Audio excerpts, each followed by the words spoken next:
ನಮಸ್ಕಾರ ಸ್ನೇಹಿತರೆ, ನಾನು ಮಾರುತಿ ಬಂಡೇಗೋಳ್. ನೀವು ನೋಡ್ತಾ ಇರೋದು 24. 2003ರಲ್ಲಿ ಅತ್ಯಂತ ಹಿಂದುಳಿದ ಹಾಗೂ ಮುಗ್ಧ ಕುರುಬರೇ ತುಂಬಿ ಹೋಗಿದ್ದಂತಹ ಕಲ್ಯಾಣ ಕರ್ನಾಟಕದ ಜವಾಬ್ದಾರಿಯನ್ನ ಶ್ರೀ ಸಿದ್ದರಾಮಾನಂದಪುರಿ ಸ್ವಾಮೀಜಿಯವರಿಗೆ ವಹಿಸಲಾಯಿತು. ಸಿದ್ದರಾಮಾನಂದಪುರಿ ಸ್ವಾಮೀಜಿಯವರ ಪೂರ್ವಾಶ್ರಮದ ಹೆಸರು ಮೋಹನ್ ಪ್ರಧಾನ್. ತುಮಕೂರಿನ ತನ್ನ ದೊಡ್ಡಪ್ಪನ ಮನೆಯಲ್ಲಿ ಉಳಿದು 12ನೇ ತರಗತಿಯಲ್ಲಿ ಕಲಿಯುತ್ತಿರುವಾಗಲೇ ಎನ್.ಟಿ. ಶಿವಣ್ಣ ಎಂಬ ವಿಜ್ಞಾನ ಶಿಕ್ಷಕರಿಂದ ಆಧ್ಯಾತ್ಮಿಕ ಜೀವನದ ಕಡೆಗೆ ಪ್ರಭಾವಿತರಾಗಿದ್ದಂಥ ಯುವಕ ಮೋಹನ್ ಪ್ರಧಾನ್ ಮುಂದೊಂದು ದಿನ ಸಂಸಾರ ಬಂಧನದ ಕಟ್ಟು ಕಟ್ಟಳೆಗಳನ್ನೆಲ್ಲ ಮುರಿದು ತಾನು ಸನ್ಯಾಸ ಸ್ವೀಕರಿಸುತ್ತಿರುವುದಾಗಿ ಪತ್ರ ಬರೆದಿಟ್ಟು ಮೌಂಟ್ ಅಬು ಕಡೆಗೆ ತಮ್ಮ ಯಾತ್ರೆಯನ್ನು ಮುನ್ನಡೆಸಿದರು. ಆದರೆ ವಿಧಿಯವರನ್ನ ಚಿತ್ರದುರ್ಗದ ಮುರುಘಾ ಮಠಕ್ಕೆ ತಂದು ಸೇರಿಸಿತ್ತು. ಅಲ್ಲಿ ಅವರು ವಿಶೇಷವಾಗಿ ಕ್ರೈಸ್ತ ಧರ್ಮ, ಜಿನಧರ್ಮ ಹಾಗೂ ಬಸವ ಧರ್ಮಗಳನ್ನು ಅಧ್ಯಯನ ಮಾಡಿದರು. ಜೊತೆಗೆ ರಾಮಕೃಷ್ಣ ಆಶ್ರಮದ ಸಂಪರ್ಕದಿಂದ ತಮ್ಮ ಆಧ್ಯಾತ್ಮಿಕ ಅರಿವನ್ನೂ ಹೆಚ್ಚಿಸಿಕೊಂಡರು. ಮುಂದೆ ಓಶೋ ಮತ್ತು ಬಸವಾದಿ ಶರಣರ ತೀವ್ರವಾದ ಅಧ್ಯಯನದಿಂದ ಬಹಳ ಪ್ರಗತಿಪರ ಮತ್ತು ಎಡಪಂಥೀಯ ಮನೋಧರ್ಮವನ್ನ ರೂಢಿಸಿಕೊಂಡಿದ್ದರು. ಮುಂದೆ ಸಿಂಧನೂರು ವಿರೂಪಾಕ್ಷಪ್ಪನವರ ಆಶಯದಂತೆ ಸಿಂಧನೂರಿಗೆ ಬಂದವರು ದೇವದುರ್ಗ ತಾಲೂಕಿನ ಈ ತಿಂಥಿಣಿ ಬ್ರಿಡ್ಜ್ನ ಕೃಷ್ಣಾ ನದಿ ತೀರದಲ್ಲಿ ನೆಲೆ ನಿಂತರು. ಇಂದು ಅಲ್ಲಿಗೆ ಹೋದರೆ ಒಂದು ಸುಂದರವಾದಂತಹ ಶಾಲೆ, ಹಾಸ್ಟೆಲ್ಲು, ಮಠ, ದೇವಾಲಯ ಹಾಗೂ ಬೃಹತ್ ಕಾರ್ಯಕ್ರಮಗಳನ್ನು ನಡೆಸುವಂತಹ ಬೃಹತ್ ಸಭಾಮಂಟಪ ಇವುಗಳೆಲ್ಲ ನಮ್ಮನ್ನು ಕೈಬೀಸಿ ಸ್ವಾಗತಿಸುತ್ತಿವೆ. ಆದರೆ ಅಂದು ಶ್ರೀ ಸಿದ್ದರಾಮಾನಂದಪುರಿ ಪೂಜ್ಯರು ಬಂದು ಇಲ್ಲಿ ನೆಲೆ ನಿಲ್ಲಲು ತೀರ್ಮಾನಿಸಿದ್ದಾಗ ಇಲ್ಲಿದ್ದದ್ದು ಬರೀ ಕಾಡು ಕತ್ತಲೆ, ಗುಡ್ಡಗಾಡು, ಕಾಡು ಬೇಲಿ, ಕಲ್ಲು ಬಂಡೆ, ಬರ, ಅರಣ್ಯ, ಮನುಷ್ಯರ ಸುಳಿವೂ ಇರದ ನೀರವ ನಿಷ್ಪಂದ ಸ್ಮಶಾನ ಮೌನ. ಆದರೆ ಇಂಥ ಜಾಗವನ್ನ ಆಯ್ಕೆ ಮಾಡಿಕೊಂಡು ಇದರ ನಡುವೆ ವಾಸ ಮಾಡಲು ತೀರ್ಮಾನಿಸಿದ್ರು ಪೂಜ್ಯ ಸ್ವಾಮೀಜಿಯವರು. ಅನೇಕ ವರ್ಷಗಳ ಕಾಲ ವಿದ್ಯುತ್ ಸಂಪರ್ಕವೇ ಇರದೆ ಬಿದಿರು ಹಾಗೂ ಹುಲ್ಲಿನ ಸಹಾಯದಲ್ಲಿ ನಿರ್ಮಾಣವಾಗಿರುವ ಒಂದು ಗುಡಿಸಲಿನಲ್ಲಿ ಕುಳಿತು ಕುವೆಂಪು ಬರೆದ ಸನ್ಯಾಸಿ ಗೀತೆಯನ್ನ ಹಾಡುತ್ತಿದ್ದರು. ದೂರದೊಡವಿಯೊಳೆಲ್ಲಿ ಲೌಕಿಕ ವಿಷಯ ವಾಸನೆ ಮುಟ್ಟದೋ, ಎಲ್ಲಿ ಗಿರಿಗುಹೆ ಕಂದರದ ಬಳಿ ಜಗದ ಗಲಿಬಿಲಿ ತಟ್ಟದೋ, ಅಲ್ಲಿ ಮೂಡಿದ ಹಾಡನುಲಿಯೈ ವೀರ ಸನ್ಯಾಸಿ, ಗಗನವೇ ಮನೆ ಹಸುರೆ ಹಾಸಿಗೆ, ಮನೆಯು ಸಾಲ್ವುದೆ ಛಾಗಿಗೆ, ಹಸಿಯೋ ಬಿಸಿಯೋ ಬಿದಿಯು ಕೊಟ್ಟ ಹಾರವನ್ನವು ಯೋಗಿಗೆ, ಏನು ಉಂಡರೆ ಏನು ಕುಡಿದರೆ ಏನು ಆತ್ಮಕ್ಕೆ ಕೊರತೆಯೇ, ಸರ್ವ ಪಾಪವ ತಿಂದು ತೇಗುವ ಗಂಗೆಗೇನ್ ಕೊಳೆ ಕೊರತೆಯೇ, ನೀನು ಮಿಂಚೈ ನೀನು ಸಿಡಿಲೈ ಮೊಳಗು ಸನ್ಯಾಸಿ, ಪಾಶಗಳ ಕಡಿ ಬಿಸುಡು ಕಿತ್ತಡಿ ಹಾಡು ಸನ್ಯಾಸಿ, ಓಂ ತತ್ಸತ್ ಓಂ ಎಂಬ ಸನ್ಯಾಸಿ ಗೀತೆಯಂತೆಯೇ ತಾವು ಬಾಳಿ ಬದುಕುವ ತೀರ್ಮಾನವನ್ನು ಕೈಗೊಂಡ್ರು. ಇದರ ನಡುವೆ ಈ ಮುದ್ದು ಮುಖದ ಹೆಚ್ಚು ಮಾತನಾಡದ ಒಬ್ಬ ಯುವ ಸನ್ಯಾಸಿ ಬಂದು ಕಲ್ಯಾಣ ಕರ್ನಾಟಕದ ಹಳ್ಳಿಗಳಲ್ಲಿ, ಬೀದಿ ಬೀದಿಗಳಲ್ಲಿ ಕುರುಬ ಜನಾಂಗದ ಮತ್ತು ಇತರೇ ಬುಡಕಟ್ಟು ಜನಾಂಗದ ಮತ್ತು ಅನೇಕ ಯುವಕರ ಪ್ರೀತಿ ಗಳಿಸುತ್ತಾ ಸಾಗುತ್ತಿದ್ದರು. ಸಿದ್ದರಾಮಾನಂದ ಪುರಿಗಳು ತಮ್ಮ ಹೊಟ್ಟೆಪಾಡಿಗಾಗಿ ಭಿಕ್ಷೆಯನ್ನ ಆಧಾರವಾಗಿಸಿಕೊಂಡ್ರು. ಮುಂದೆ ಅದೇ ಕುಟೀರದಲ್ಲಿ ಕೂತು ಸಾಂಬಾ ಜೋಶಿಯವರ ಹಾಲುಮತ ದರ್ಶನ ಗ್ರಂಥಗಳ ಅಧ್ಯಯನ ಮಾಡಿದ ನಂತರ ಅವರ ನಿಲುವು ಸಂಪೂರ್ಣವಾಗಿ ಬದಲಾಯಿತು. ಒಂದು ಕಾಲದಲ್ಲಿ ತಾವೂ ಹಾಲುಮತಸ್ಥರೇ ಎಂದು ನಂಬಿದ್ದ ಅನೇಕ ಸಮುದಾಯಗಳು ನಿಧಾನವಾಗಿ ನಮ್ಮಿಂದ ದೂರಾಗುವುದನ್ನು ಕಂಡು ಅವರನ್ನೆಲ್ಲ ನಮ್ಮೊಟ್ಟಿಗೆ ಜೋಡಿಸಿಕೊಳ್ಬೇಕು.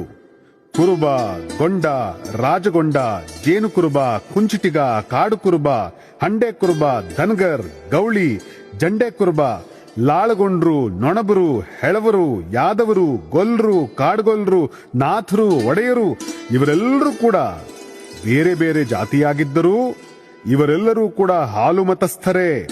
ಆದರೆ ಕಾಲಕ್ರಮದಲ್ಲಿ ರಾಜಕೀಯ ಉದ್ದೇಶಗಳಿಂದ ಇವರೆಲ್ಲ ದೂರಾಗುತ್ತಿದ್ದಾರೆ. ಹಾಲುಮತ ಸಂಸ್ಕೃತಿಯ ಹೆಸರಿನಲ್ಲಿ ಇವರನ್ನೆಲ್ಲ ಮತ್ತೆ ಒಟ್ಟಾಗಿಸಬೇಕಾಗಿದೆ ಎಂದು ಭಾವಿಸಿ 2006ರಲ್ಲಿ ಜನವರಿ 12, 13 ಮತ್ತು 14ರಂದು 3 ದಿನಗಳ ಕಾಲ ಹಾಲುಮತ ಸಂಸ್ಕೃತಿಯನ್ನ ಸಾರುವ ಉಪನ್ಯಾಸಗಳನ್ನ, ಜನಪದ ಕಲೆಗಳನ್ನ, ರಟ್ಟಪದವನ್ನ, ಡೊಳ್ಳಿನ ಪದದ ಮೇಳಗಳನ್ನ, ಜೋಗತಿ ಪದಗಳನ್ನ, ಢಮರುಗದ ನಾದ ಮಾಡುವ ಗೊರವಯ್ಯನವರನ್ನ ಕರೆಸಿ ಟಗರು ಕಾಳಗ ಇಂಥ ಅನೇಕ ಸಾಂಸ್ಕೃತಿಕ ಆಚರಣೆಗಳನ್ನ ಆರಂಭಿಸಿದರು. ಅಂತೂ ಈ ಗುಡ್ಡಗಾಡಿನಲ್ಲಿ ಒಂದು ಸಾಂಸ್ಕೃತಿಕ ವೈಭವ ಮೈದೊರೆಯಲಾರಂಭಿಸಿತು. ಮತ್ತು ಇಂಥ ಬೃಹತ್ ಸಮಾವೇಶದಲ್ಲಿ ನಾವು ವೈದಿಕ ಸಂಸ್ಕೃತಿಗೆ ಮಾರು ಹೋಗುತ್ತಿರುವ ಅಪಾಯದ ಕುರಿತು ಎಚ್ಚರಿಸುತ್ತಿದ್ದರು. ಇಂದು ನಾವು ಮದುವೆ, ಗೃಹ ಪ್ರವೇಶ ಎಲ್ಲದಕ್ಕೂ ಹೋಮ, ಹವನ ಹಾಗೂ ವೈದಿಕರ ಸಂಸ್ಕೃತ ಪಠಣಗಳಿಗೆ ಮಾರು ಹೋಗುತ್ತಿದ್ದೀವಿ.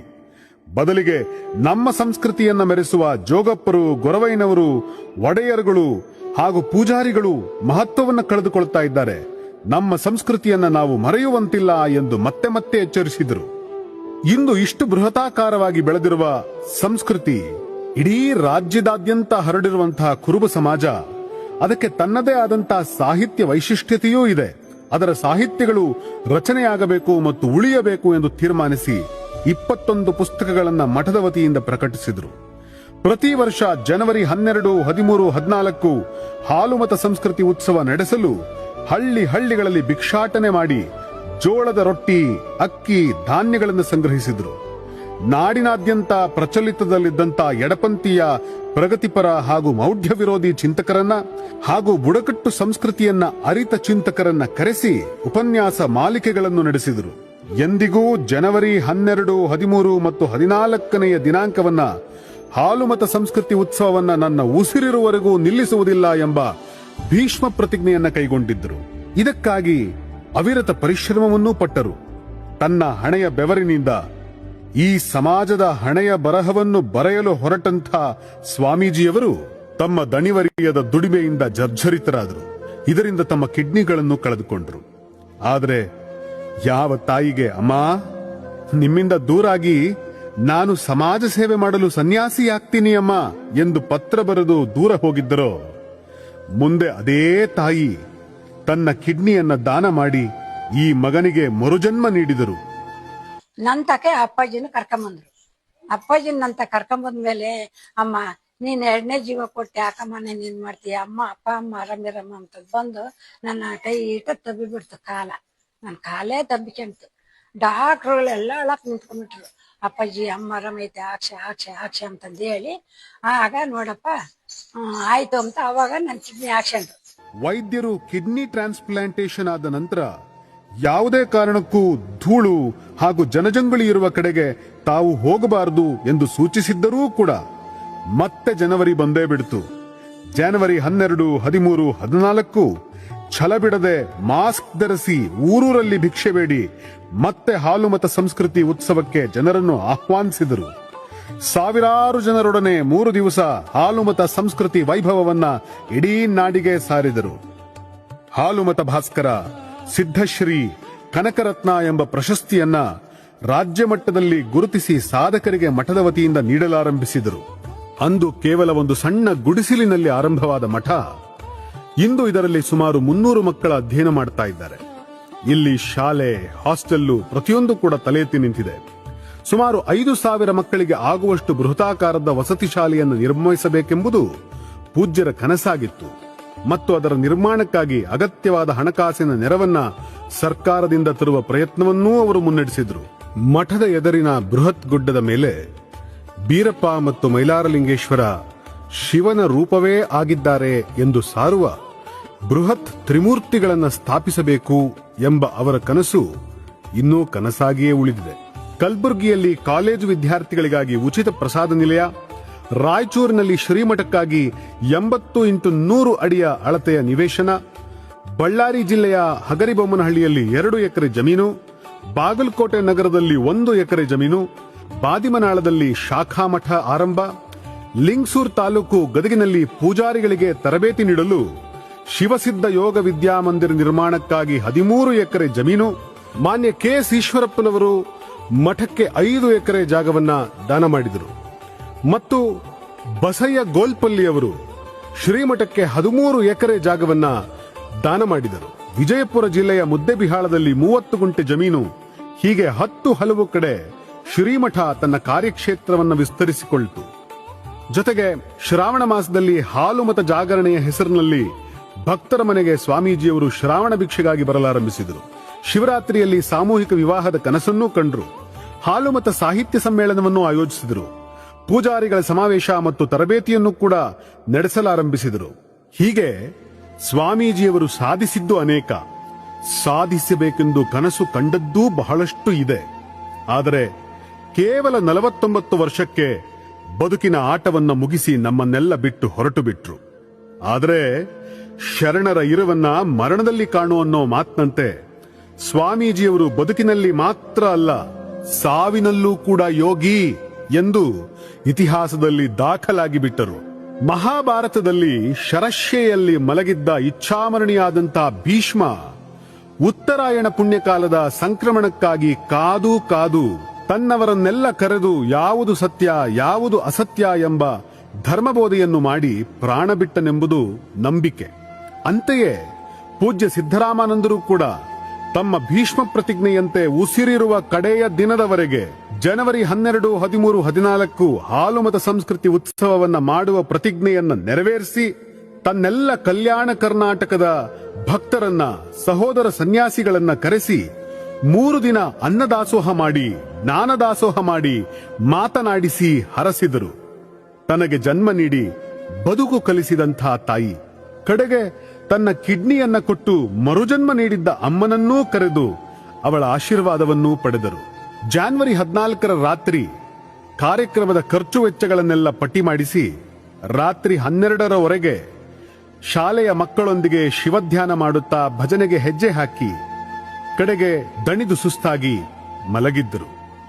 15ರ ಬೆಳಗ್ಗೆ ಉತ್ತರಾಯಣ ಪುಣ್ಯಕಾಲದಲ್ಲಿ ಬ್ರಾಹ್ಮಿ ಮುಹೂರ್ತದಲ್ಲಿ ಭೀಷ್ಮ ತನ್ನ ಶರೀರವನ್ನ ತ್ಯಾಗ ಮಾಡಿದಂತೆ ಸ್ವಾಮೀಜಿಯವರು ತಮ್ಮ ಶರೀರವನ್ನ ತ್ಯಾಗ ಮಾಡಿದರು.